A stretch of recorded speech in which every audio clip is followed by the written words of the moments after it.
warm welcome to AI for Good 2026 here in Geneva.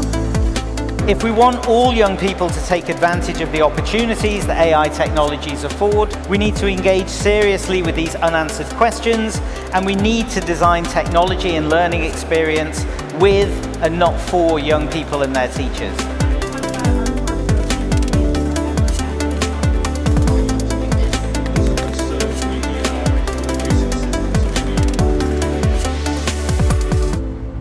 Music is something that changes people's lives. Whether you're a politician, whether you want to do anything, music is always at the forefront. So the creative industry is something that needs to be taken very seriously. It has to be tuned